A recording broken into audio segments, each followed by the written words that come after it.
வணக்கம். நான் தான் உங்கள் ஜேஜி. மலேசியாவில் கொஞ்ச நாளுக்கு முன்னாடி போலீஸ் ஸ்டேஷனில் என்ன நடந்துச்சு அப்படின்னு சொல்லி பார்த்துருப்பீங்க.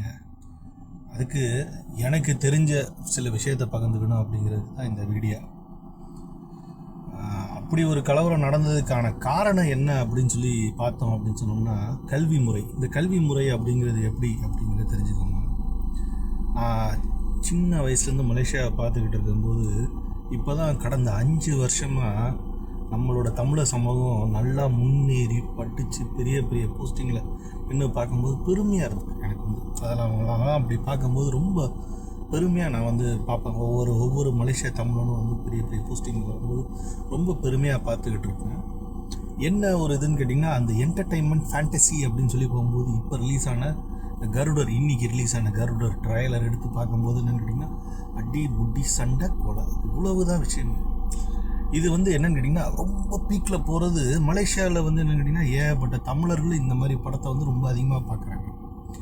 கல்வி சான்றிதழ் படம் தமிழ் செல்வன் மாதிரி விஜயகாந்த் நடித்த தமிழ் செல்வன் படம் எத்தனை பேர் பார்த்துருப்பீங்கிறது எனக்கு தெரியாது. இந்த மாதிரி படங்கள்லாம் என்னென்னு கேட்டிங்கன்னா, அதே மாதிரி தனுஷ் வாதியார் அப்படின்னு சொல்லி படம் நடிச்சிருப்பாரு. அதில் கூட சண்டை இருக்கும். அது கூட நான் விருப்பப்படலைன்னு வச்சுக்கோங்க. தமிழ் செல்வன் மாதிரி ஒரு ஹை குவாலிட்டி படம், அது வேறு லெவல் ஆக்சுவலி. ஸோ இந்த மாதிரி படங்கள்லாம் நம்ம பார்க்க வேண்டிய கட்டாயத்தில் இருக்கோம். ஏன்னு கேட்டிங்கன்னா, நான் மட்டும் மலேசியாவில் இருக்கேன், நான் மட்டும் முன்னேறிட்டேன் அப்படிங்கிற மாதிரி ஓகே, எனக்கு மென்டல் ஸ்ட்ரெஸ் ஃப்ரீ ஆகணும் அப்படிங்கிறனால ஏதோ ஒரு படிக்காத ஒரு நடிகரோட படத்தை எடுத்தோம்னா என்னென்னா, ஒருத்தர் 100 பேர் அடிக்கிறது, இது பண்ணுறது. ஒருத்தனால என்ன பண்ண முடியும்? மேக்ஸிமம் குடும்பத்தை காப்பாற்ற முடியும், பிடிச்ச வேலைக்கு போக முடியும். புரியுதா? குடும்பத்தை காப்பாற்ற முடியும், பிடிச்ச வேலைக்கு போக முடியும், பொண்டாட்டி இல்லை காதலி காதலிக்க முடியும், அவங்களோட வாழ்க்கையை என்ஜாய் பண்ண முடியும். இதுதான் நேச்சுரலாக நடக்கிற ஒரு விஷயம். இதுதான் இயல்பாக நடக்கிற ஒரு விஷயம்.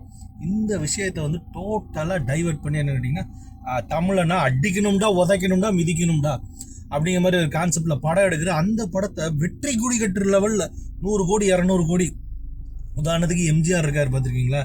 எம்ஜிஆர் என்னன்னு கேட்டிங்கன்னு வச்சுக்கோங்களேன், அந்த காலத்தில் குடிக்க மாட்டார், தண்ணி அடிக்க மாட்டார்.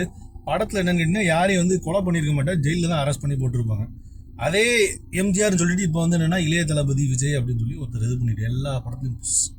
அப்புறம் எல்லா படத்தையும் இப்போ லேட்டஸ்ட்டாக படத்தில் என்னென்னு கேட்டிங்கன்னா, எப்படி கொடூரமாக ஒரு மனிதனை இது பண்ணணுமோ, வன்மையாக தாக்கணுமோ அந்த அளவுக்கு தாக்கியிருப்பார். அவர் அடுத்த எம்ஜிஆருங்கிறாங்க. அவரை பற்றி ஏதாவது ஒன்று நம்ம சொல்லிட்டோம்னா, நீ என்ன லூஸா அப்படின்னு சொல்லி நம்மளை திட்டுறாங்க. புரியுங்களா? இதுதான் கல்வியோட டிஸ்ட்ராக்ஷன்ஸ். நம்ம படிக்கிறதுல மட்டும்தான் கல்வி வரும் அப்படின்னு நான் நினைக்கிறது கிடையாது. முதல்ல தெரிஞ்சுக்கோங்க. நம்ம பார்க்குற ஒவ்வொரு விஷயம், சினிமா அப்படிங்கிறது என்னன்னு கேட்டிங்கன்னா, நம்ம சினிமா கண்ணோட்டத்தோடலாம் யாராலையும் சினிமா கண்ணோட்டத்தோட தான் பார்க்கணும். ஆனால் சினிமா கண்ணோட்டத்தோட யாராலையும் பார்க்குற அளவுக்கு இமேஜ் என்னன்னு கேட்டிங்கன்னா பதியாது. இமேஜ் பதிகிறதுங்கிறது ரொம்ப கஷ்டம். நமக்குள்ள ஒரு ஹீரோ இருக்கான் அப்படிங்கிற ஒரு இமேஜ் தான் கான்செப்டில் ஓடிக்கிட்டு இருக்கு. அந்த கான்செப்டில் போகும்போது என்ன ஆகுதுன்னு கேட்டிங்கன்னா, ஆட்டோமேட்டிக்காக நடக்கும்போது அப்படிங்கிற மாதிரி போயிடுது. அது எந்த உச்சத்தை தொடுது அப்படிங்கிறது நம்மளுக்கே தெரிய மாட்டேங்குது. ஸோ இதுக்கு என்னன்னு கேட்டிங்கன்னா, இந்த மாதிரி சினிமா இல்லாமல் அதே மாதிரி மலேசியாவில் என்னன்னு கேட்டிங்கன்னா, ஏகப்பட்ட கல்வி சார்ந்த படங்கள்லாம் எடுத்துக்கிட்டு இருக்காங்க.